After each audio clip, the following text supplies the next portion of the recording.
Dear learners, welcome to my session on English Matters. Today I'm going to take up barriers to effective communication, as it is very important for everyone. So without further ado, let's do it. It's important for us to understand what the barriers are.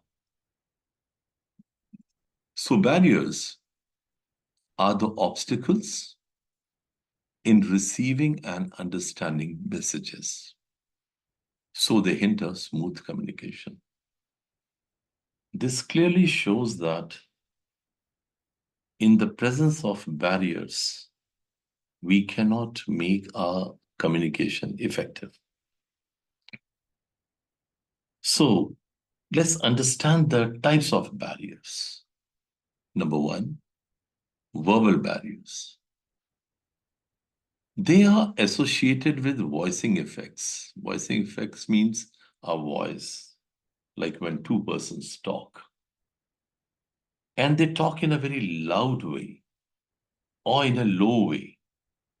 It becomes difficult to make our communication effective. We have seen some persons talking very loudly in a very angry mood. We call it verbal attack. In this situation also, it is difficult to understand anything. We cannot make our communication effective. So we have to avoid this verbal attack. Then come to jargon. What is jargon? It is a specialized language used by professionals. It is difficult for many people to understand jargon. So, for effective communication, it is really important not to use jargon. Equally true for slangs. What is a slang? It is an informal language restricted to a particular group of people.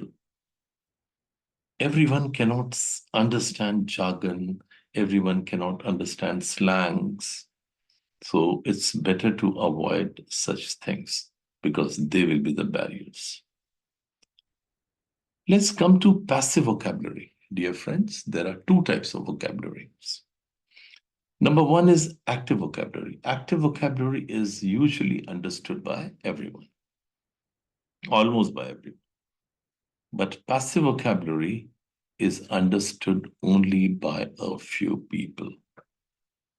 So it's always better to make use of active vocabulary for better understanding. Next is language difference here. One person speaks Kannada, the other person speaks Hindi. So communication really becomes a problem. We can manage with our gestures, with a few words, but we cannot make it effective. Then foreign accent. We just go to different countries and we find their accents different. So it becomes difficult for the speaker to understand everything and respond equally. So we have to take care of all these things. Better to avoid such things to make our communication effective. Next, non-verbal barriers. They are unwritten and unspoken messages such as cultural difference. My culture is different. The culture of the other person is different. Language is different. Way of speaking is different. In that situation, it really becomes difficult for us to make our communication effective. You have seen some people maintain improper eye contact. You talk to them and they don't look at you. So this is also one of the situations where we cannot make our communication effective. Some people are in the habit of making unpleasing countenance. Unpleasing countenance means unpleasing facial expressions. So you understand that at this time, it's not good to talk to him or her. Some people roll their eyes. They look at you and roll their eyes. They make faces. They go for deliberate deceptions. Deliberate deception means deceiving someone. Then slouching. What is slouching? Standing or sitting in a lazy or drooping way. Like you are talking to somebody or we are talking to somebody, but the person is very lazy, is not taking any interest in us. Bad postures. We are talking to somebody and the person is making very bad postures in front of us. These things make us feel irritated. Communication cannot be effective. And then gestures made with exasperation and imbalanced mind. What is exasperation? Just understand. This is important for us to understand. It's nothing only intense feeling, intense irritation, or annoyance. In this situation, we cannot talk properly. We cannot communicate properly. And think of a situation, a person has got imbalanced mind. So there's no question of having proper communication. We have to forget about effective communication.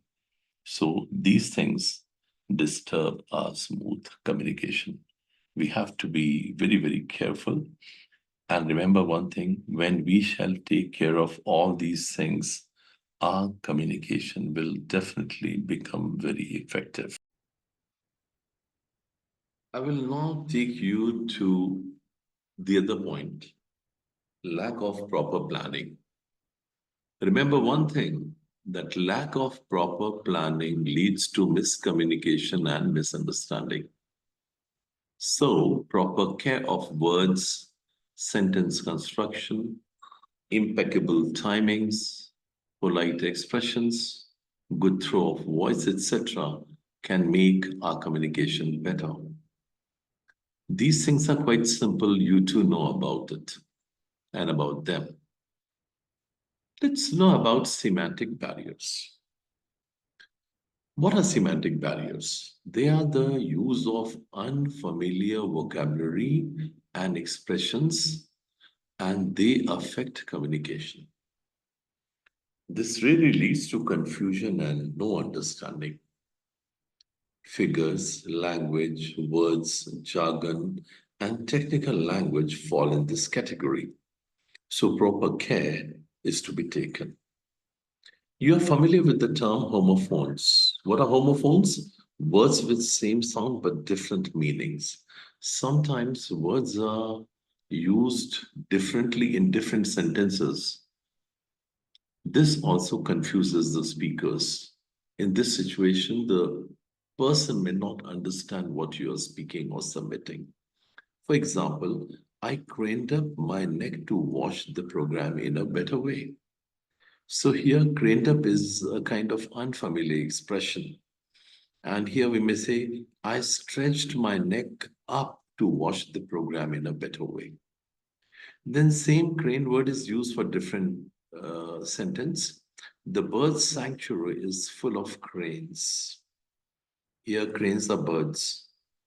Here, craned up means I stretched my neck. And then the builder used a crane to lift heavy blocks. Here, the meaning of crane is a big machine, a giant machine. Now know about the language barriers. We have already discussed a little bit. Use of passive vocabulary and inappropriate words become barriers in communication. So active vocabulary and appropriate words will wipe off such barriers. A few culture-specific words and expressions also become barriers in communication. At first, you understand the difference between active and passive vocabulary. Active vocabulary is that which is understood almost by all, and passive vocabulary is understood by only a few people who are very well educated. And then there are some words which are culture specific. So we have to take care of this aspect also. For example, in UK we say airplane, and in USA we say aeroplane. So this is the difference. Then we shall go to improper encoded or decoded messages also. Sending correct message is very, very essential, failing which it will be decoded wrongly and the person will understand something different. In turn, there'll be confusion, so the message shouldn't be ambiguous. It should not convey two meanings. Clarity in expression is very, very important to make our communication effective. Friends, perceptual difference is also very, very important. It happens because everyone has his or her own perception and point of view. Everyone has his own way of thinking. But what is important? Meticulousness in sending or sharing messages is very, very important. Only then our communication will be pleasing. There are mechanical barriers. They also interrupt our communication badly. What are they? They are technical sources of interference in the communication process. Examples: noise through machines or instruments. Like we are talking to somebody and there's a shriek coming out from the machines or instruments. In that situation, we may not communicate very well.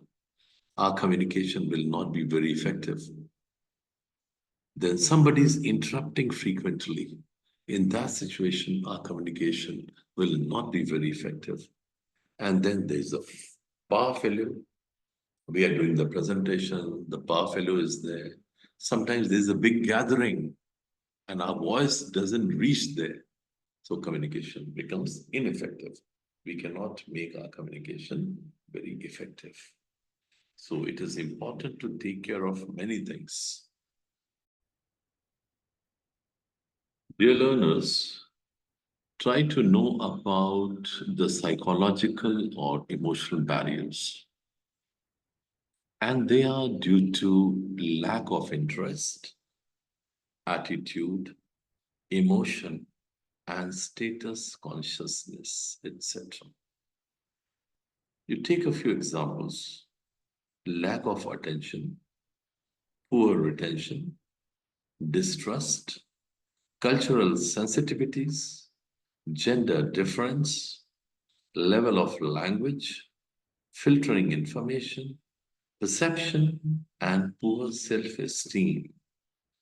They all come under psychological or emotional barriers. In these situations, we cannot make our communication effective. Then come to listening barriers. There are listening barriers also. It requires attention, focus, and patience. These three things are very, very important. And we also respond through our eye contact, by nodding head, or by using body postures.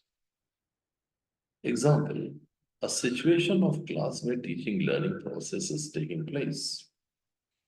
And some children have this tendency that they know everything. It is called know-it-all tendency. In this situation, communication cannot become effective because they're not listening to us. They're not listening to you. They have know-it-all tendency and it must be shunned. And this attitude is called pan-surfaced attitude. It is not good at all for making our communication engaging. There are other barriers too. Take physical barriers. They are natural, environmental, and infrastructural barriers. And what are the examples? Outdated instruments, tools, fax machine, courier, information overload, etc. They come under physical barriers. Let's go to organizational barriers. They are related to organizational goals, structures, culture, regulations, and structural complexities, etc. Psychological barriers are deafness, hearing impairment, blindness, vision impairment, speech and memory issues, etc. So, in these situations, our communication will not be very effective at all. Thanks for your valuable time. If this video is of your choice, please do like, share, and subscribe it. The next topic will be based on classroom management, and this will help all the educators and the aspiring teachers who are in teaching profession and who are preparing for seated Central Teacher Eligibility Test. Thank you very much, dear.